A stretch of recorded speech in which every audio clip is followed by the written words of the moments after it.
of Hobbes and Locke. Again, freedom has always meant a sphere of privacy where the law does not intrude or where other people do not intrude. This is why the separation of the public and the private sphere has always been so sacred to liberals, because only in the private sphere, only in that area of civil society where the state does not intrude is the individual really and truly free. But for the Republican theory of liberty, of which Rousseau is the most powerful modern exponent, this separation of public and private is only an exercise in what might be thought of as private selfishness.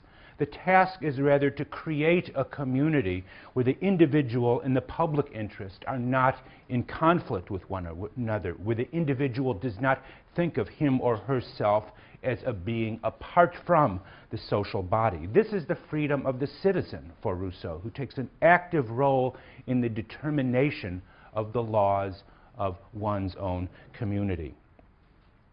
Rousseau's purpose in saying this and in writing this seems to be to bring back to life a concept that he believes has been dormant, had laid dormant for centuries, and that concept is the citizen.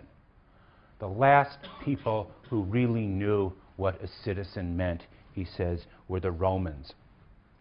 And in a footnote, again to Book 1, Chapter 6, he indicates to what degree the true meaning of citizen has been lost on modern subjects. Most modern men, he writes, mistake a town for a city and a bourgeois for a citizen. Think of that. Most mistake a bourgeois for a citizen. The modern world furnishes almost no examples of what a citizen is. And this is why it is necessary for Rousseau to return to the histories of antiquity, especially Rome and Sparta, to find models of citizenship. Only in these societies can one find the spirit of self-sacrifice and devotion to the common good, a kind of patriotic devotion upon which citizenship is founded. If I could take perhaps Rousseau's most memorable example of the true citizen, it comes from an example he lifts from the Roman writer Plutarch that he uses in the opening pages of his book, the Emile, which I hope you will have a chance to read at some other time. And here he tells an unforgettable story for anybody who ever reads Emile. A Spartan woman, he writes, had 5 sons in the army and was awaiting news of the battle.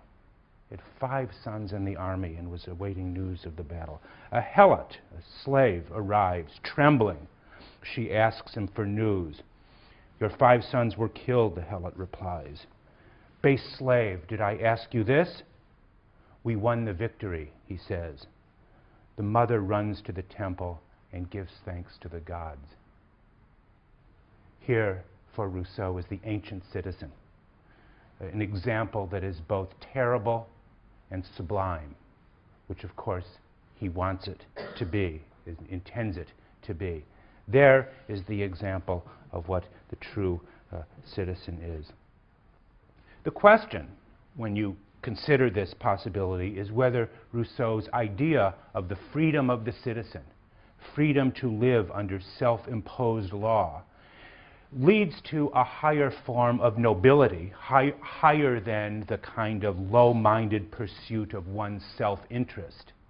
As Rousseau wants, he wants to dignify politics again by leading to a higher form of nobility, or does it result in a new kind of despotism, the despotism of law, the despotism of obedience to the general will? And of course, underlying that sinister reading of Rousseau is the famous, or maybe infamous, statement that not only that the general will is the source of freedom, but that anyone who refuses to obey the general will may be, in his famous formulation, may be forced to be free. That anyone who disobeys it in being chastised or can be, as he were, forced to be free.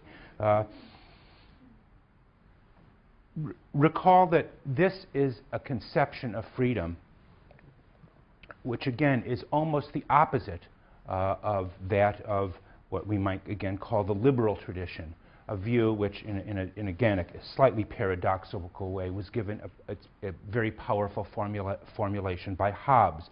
I want to read a passage that I read a couple of weeks ago from Hobbes, which I think stands as a striking contrast to that of Rousseau's.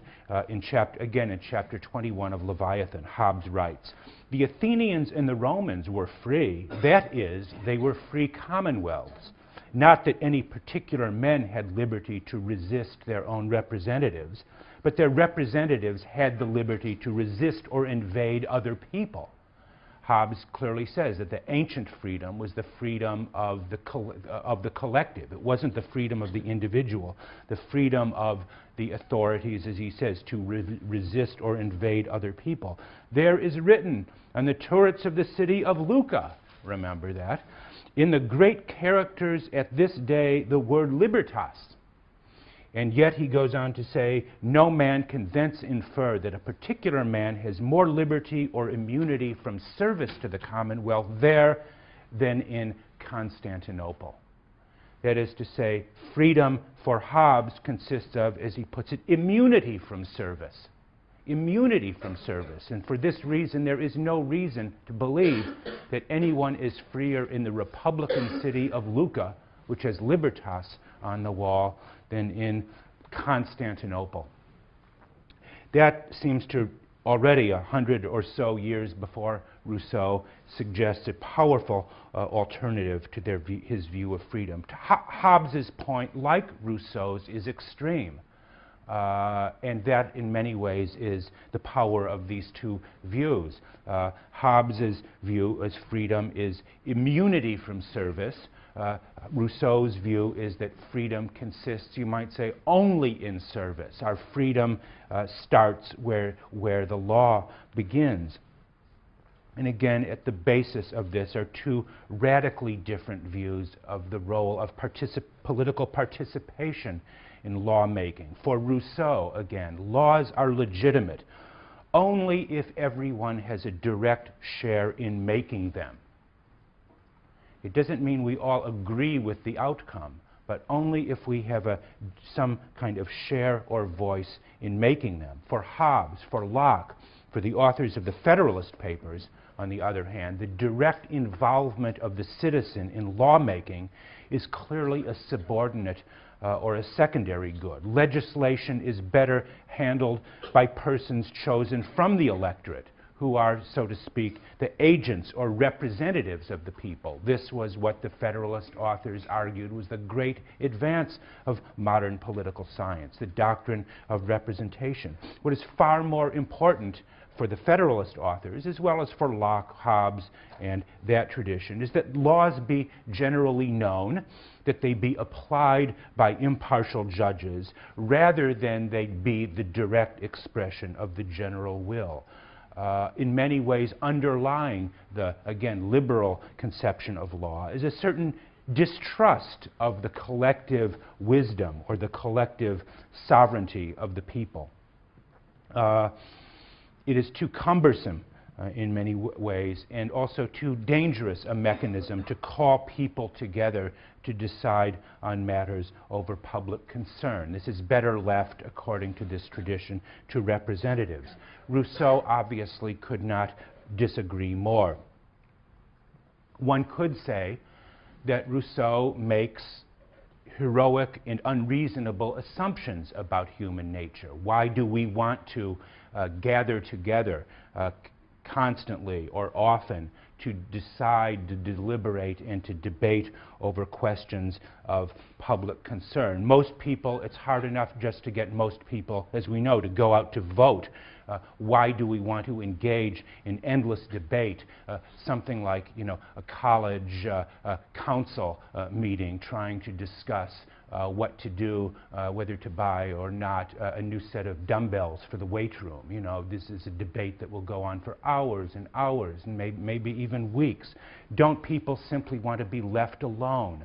Why do you, Rousseau, again, he seems in some way to make unreasonable assumptions about human nature and our capacity to engage in debate. But Rousseau will tell you he is not being idealistic at all. He is starting from the assumption of men as they are, he says. Unless everyone, he wants to say, is engaged in the process of legislation, there is no way for you to know that the laws will be an expression of your will rather than simply the private will or corporate will of some individual or intermediary body. You will find yourself in a condition of dependence and slavery on the will of others. And what is really at issue for Rousseau is freedom from dependence on some faction, some interest, or some association that we have come to call today interest groups in some way. Rousseau's appeal is not to our altruism, but rather to our selfishness in some way, our desire, our private or selfish desire to preserve our freedom and resist the willful domination of others upon it. So, so far this all in many ways is very abstract, and Rousseau deliberately sets out his plan for the general will in the language, in a highly abstract and semi-technical language. But he turns to questions, particularly in Book 3, about how is the general will actually applied? How is it applied?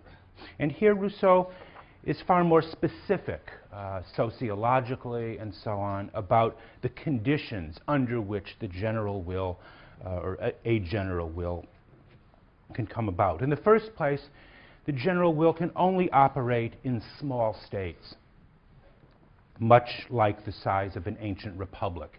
In one place, one particularly notable place in the social contract, he says, only the island country of Corsica is today a place where the general will might be established. The modern nation state, as we have come to think of it, is far too large and diffuse to determine the general will. Such large states will necessarily entail considerable degrees of social inequality, of wealth, of status, and with such inequalities, there can be no general will. And finally, or in addition, such a state where the general will is operative would be one that would have to, in some sense, eschew the temptations of commerce and luxury, for these bring with them again, large-scale inequalities. His ideal city seems to be a kind of agrarian democracy, a small-scale agrarian society.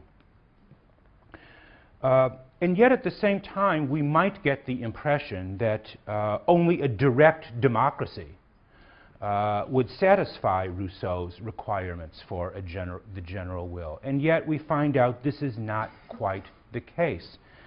In Book 3, which I hope you will look at with some care, he shows surprising flexibility about the forms of government that may be appropriate to different physical and different climates and different topographies and so on. In the chapter on democracy, he remarks even, were there a people of gods, it would govern itself democratically.